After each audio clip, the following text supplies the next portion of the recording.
भूमिहार और यादवों के बीच छिड़ी महाभारत रुकने का नाम नहीं ले रहा है और बताया जा रहा है कि करीब 1 घंटे तक 1000 राउंड से ज़्यादा फायरिंग हुई है और इसका पूरा रिपोर्ट हम आगे आपको देने जा रहे हैं।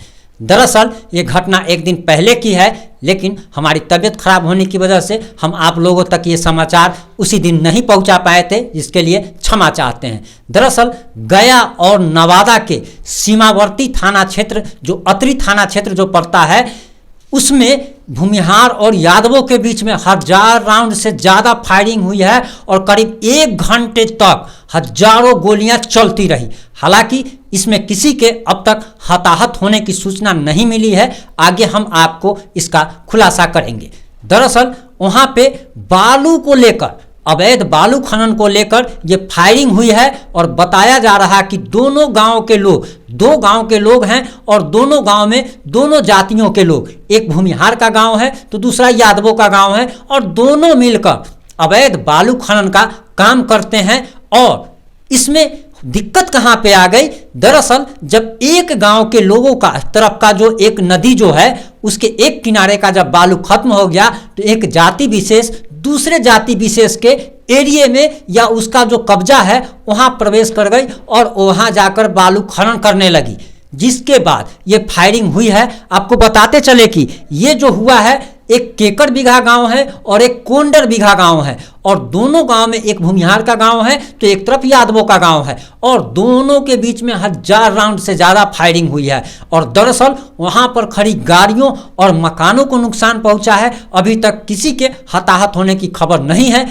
जब हमने इस पर पुलिस प्रशासन से संपर्क किया तो उनका कहना है कि एक गंभीर मसला है और इस पर जांच की जा रही है, जिसने भी गलती की है उस पर कार्रवाई की जाएगी। हालांकि हमारा प्रशासन से ये भी सवाल है कि जब अवैध बालू खनन हो रहा है और सालों से दोनों जाति विशेष जब ये कार्य कर रहे हैं, अवैध बालू के खनन में जब लिप्त हैं, तो उन पर आखिर कार्रवाई क्यों नहीं हो रही थी?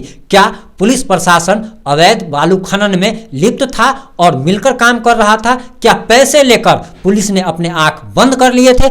आपको बताते चले कि केकर बीघा और कोंडर बीघा के बीच में एक ढाढर नदी है जिसमें से बालू का, अवैध बालू का खनन किया जाता है और दोनों जातियों के लोग इसमें लिप्त हैं। और बताया ये भी जा रहा कि दोनों गांवों के लोगों का ये मुख्य धंधा है, मतलब पेशा है अवैध बालू का खनन करना और उसको महंगे कीमत पर बेचना और इसी के वर्चस्व को लेकर ये लड़ाई हुई है। दरअसल दोनों गांवों यानी कि दोनों जातियों ने एक कह सकते हैं कि आपसी सहमति बनाई हुई थी कि ये आपका एरिया है, आप यहाँ तक बालू काट सकते हैं और ये आपका एरिया है, आप यहाँ से बालू काट सकते हैं। लेकिन जब एक एरिया का, एक जाति विशेष के तरफ का जब बालू का खत्म हो गया तो उसने दूसरे के एरिया में जब जाकर के बालू का अवैध खनन करना शुरू किया, तब उधर से जब फायरिंग जब शुरू होने गई तब इधर से भी जवाबी फायरिंग की गई।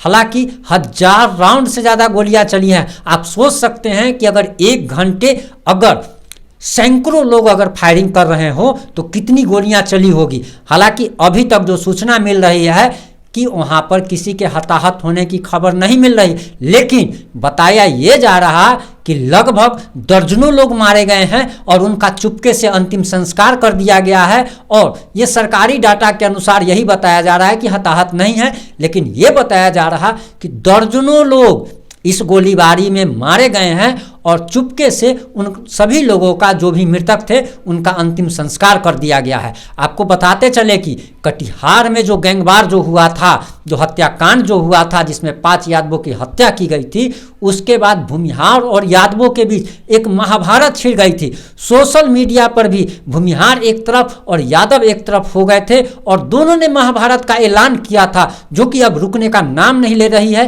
क्योंकि कटिहार घटना को लेकर अब काफ़ी दिन बीत चुके हैं और ये मामला ठंडा पड़ता जा रहा था, लेकिन ये मामला ठंडा होने का नाम नहीं ले रहा है और भूमिहार और यादवों के बीच जो जंग थिड़ी थी वो अब तक जारी है। हालांकि कटिहार कांड में 4 आरोपी को गुजरात के सूरत से बिहार पुलिस ने जाकर दबोच लिया, गिरफ्तार कर लिया। हालांकि तेजस्वी यादव पर भी सरकार पे यादव लोग सवाल उठा रहे थे कि कटिहार में जब 5 यादवों की हत्या की गई, नृशंस हत्या की गई, तो आखिर तेजस्वी यादव का कोई बयान क्यों नहीं आ रहा है। तेजस्वी यादव पर लोग खासे नाराज थे क्योंकि उनका कोई बयान नहीं आया था, उन्होंने इस पर घटना पर कोई टिप्पणी नहीं की थी, इस घटना पर उन्होंने कुछ बोला नहीं था, जिस पर यादव समाज भी उनसे नाराज चल रहा था। और यादव ने तो यहाँ तक उन लोगों को धमकी दी तेजस्वी यादव को कि वोट मांगने जब आएंगे तब उनसे सवाल किया जाएगा और उनको भगा दिया जाएगा।